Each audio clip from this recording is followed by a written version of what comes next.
Hi, neighbors. Welcome to Season 4 of the Stoners Nextdoor, coming to you live from Cell Block C with inmate Aaron and inmate Mal. Remember to kickstart your weekend here every Friday with a curated critique of some of the craziest posts by your next-door neighbors from around the country.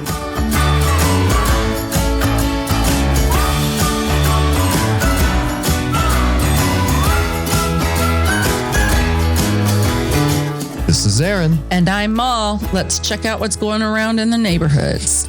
I have one from Robin in Nextdoor. She says, to the low-budget human that stole the mat at my front door off my porch, clearly you needed it. Oh, yeah. Just know I did not buy the ugly gray mat you stole, simpleton that you are.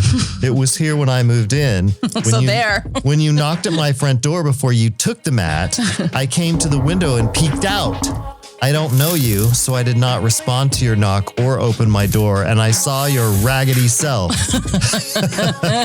I will remember. Remember the treason and plot. So if you call yourself casing my space for a future return, okay. I will go medieval on you, punk. That's what it says. It's kind of rambly there, but it just says, I will go all medieval on you, punk. I'm going to get medieval on your ass. Suzanne says, that's the new Clint Eastwood film synopsis. Oh, yeah. That's awesome. You steal my mat, and I will go all medieval on you when you come back. I like it. And Myra says, low budget human was my first husband's street name. And let's see. Adele says Robin has rage issues. For sure. And then somebody else says, I feel like Google Translate wrote this post. That's a good one. It was originally in Japanese. now it's in Google Translate. Too funny. English. All right. Tiffany from Brentwood, Darlington says, does anyone know what's wrong with my car? I just got new tires and wheels. My brake pads and rotors are good. But when I brake, my car shakes after 40 miles per hour. This is like the next door edition of Car Talk. Yeah. Okay, Joshua, if it's shaking only while pressing the brake, I doubt it's an alignment issue. Rotors are probably warped. It's really common. Happens when they are overheating from, say, riding the brake. good one, Jess. And then, of course, there has to be a go to Les Schwab reference because that is where one should go when their brakes are failing. Well, we've been having all these problems with the supply chain. And so I haven't seen that much posted on Nextdoor about it, but there was someone who posted a photo at a grocery store and all of the Ritz Crackers were missing. This is true. And it says, what is that? I don't know, but there are three shelves. I guess Ritz Crackers take up 3 shelves. What are people doing with crackers? No, I can't even find saltines. Oh. I didn't understand that. What? What's my phone? Oh, well, your phone doesn't understand it either. Mal's phone does not understand why the crackers are missing. Epic. So anyway, it's a picture of 3 shelves at the grocery store. It says, I've seen this before. This is how it starts. The reality of socialism, not the fantasy propagated by millionaires. It only gets worse. Now we're out of Ritz Crackers. And those are the high rent crackers too. Lauren says, next it will be Grey Poupon. And Clayton says, the limited availability of Cheese Whiz is terrifying. And Aaron says, isn't a shortage of Ritz Crackers one of the first signs of the apocalypse? Followed promptly by 4 horsemen. And Adam says, the real winners now are those toasted Ritz sour cream and onion chips. Jessica says, well, I guess we won't be putting on the Ritz for a while. Oh, good. That was coming. That was clever. Tacy says, in communist America, you can only get buttery rounds, whether you like it or not. And that's good. That's Drew good. says, yummy buttery crumbs trickle down. Open up there, you plebes. Or open up down there, you plebes. Oh my God. Yeah, that's the trickle down Ritz cracker economic theory. Right. And so someone says the Ritz apocalypse. And then David finally brings it back and says, but isn't this actually happening under capitalism? And not under socialism. Not under good point. good correction. Yeah. Okay. Ashley writes, so how does a 27-year-old end up in the hospital for a heart attack? Ooh, this could be dark. My son, who I admit hasn't the greatest eating habits, had one last week. He's at my place until he could get more strength. I love him dearly, but I need him to get off my couch. I had 2 heart attacks and a stent, getting another one next month. Son, I really love you, but stop milking it. Oh, my stars. Okay, that's 3 heart attacks. Son, you're just a loafer. Exactly. You're a freeloader. Clearly, I mean, you answer your own question. How does a 27-year-old end up in the hospital with a heart attack? Well, if you've had 2 heart attacks and stents and need another one, I think the answer's pretty clear. There are some health issues in your household, sir. Yeah. And so Steve writes, the heck with Mother's Day. We need to have a happy host organism day. Okay. For people in your position. I don't understand that. Okay. Timothy says, just keep a cardiologist on retainer at this point for sure. David, I so want to lie on the couch of poor life choices. That's good. Amy, nothing like trying to one up your son with my heart attack was worse than yours. Well played, Mom of the Year. That's good. Don't worry, Mom. I sent the U.S. Marine Corps recruiter over to take your boy into his loving arms. And then Mercedes, I love you dearly, but get off my couch is not a bestseller in the Hallmark greeting card section, but it's a classic. Yeah, that's good. That is a classic. Right? Oh, gosh. So, someone here in Portland in Slabtone says, hey, I'm looking to have my 2-year-old adopted for Christmas. I'm a single mother and things are super tight. Please and thank you. 2-year-old adopted what? Just, I guess, sounds like showered with gifts. I don't think they want to actually like farm them out, but it's not super clear. But what are they? Are they dogs? Is it people? What did they adopt?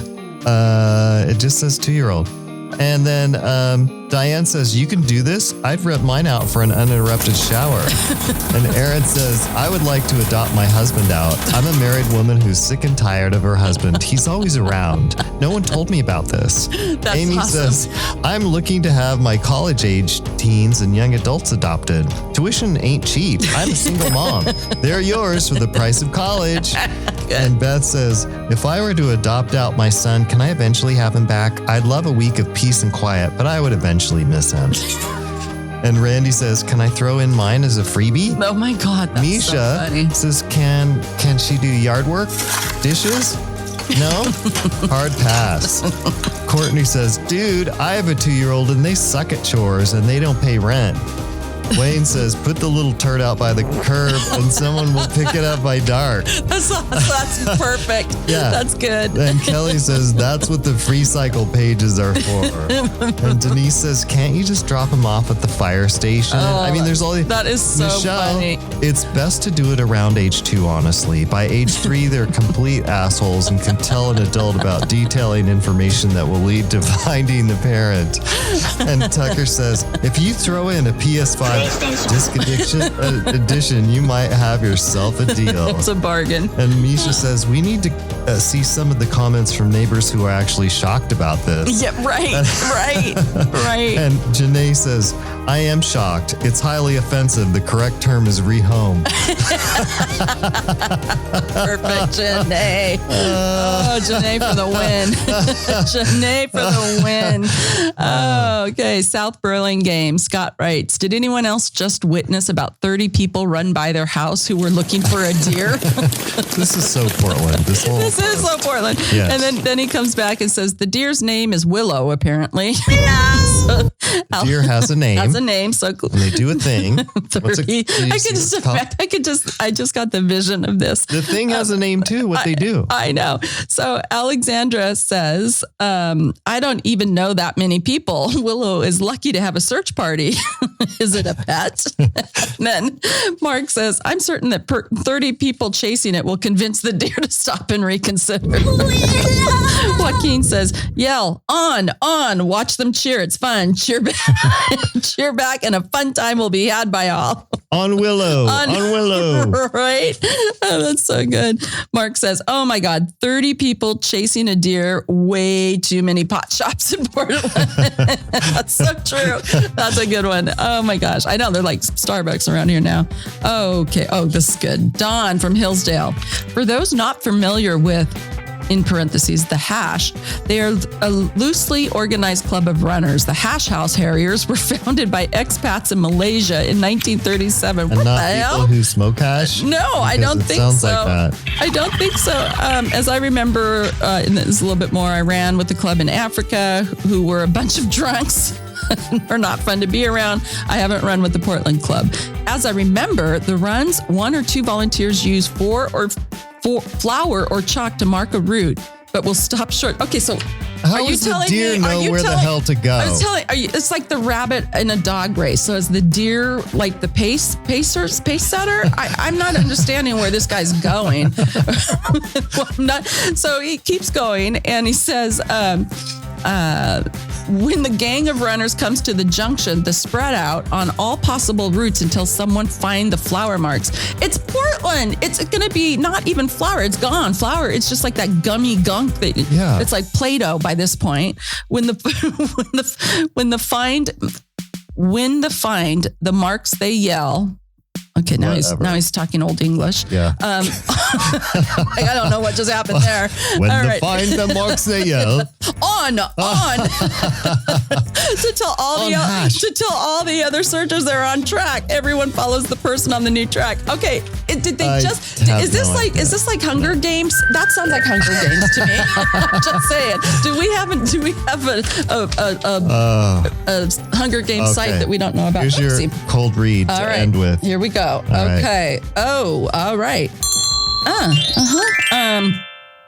Anyway, or wait.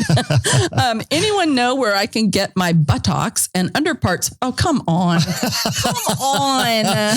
We've had this before. We have something. Okay. My underparts waxed by a Christian body hair specialist. Not a Brazilian waxer, but a Christian bodybuilder. Body hair specialist. Oh, but they have to be Christian. It has to be Christian. Yeah. He has or she. To be clear, me and my wife only let Christian men operate on that part of my body. Because their thoughts are so pure. They are pure. Pure as the driven snow. Right. #urgent, he says. Oh, my goodness. Yeah, this has got some good comebacks coming at it. Oh, my gosh. So Jill says, urgent? Maria, urgently seeking a waxer named Christian. That's a good one. I was thinking that was going to be coming up. Underparts? What's going on with your wife? Says Wayne. And Cindine. Yes, the seldom discussed 11th commandment.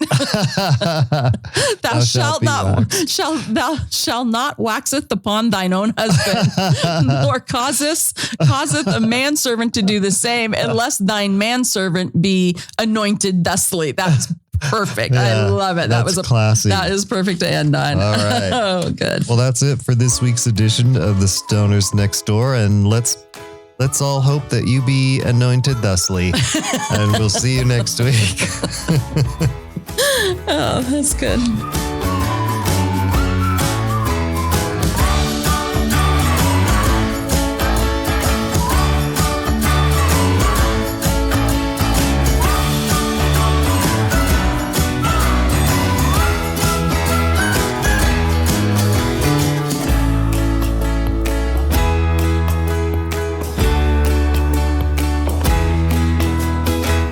And remember, no matter who you are or where you live, be nice to the Stoners next door, because you never know who they are and you never know what stories they have to tell.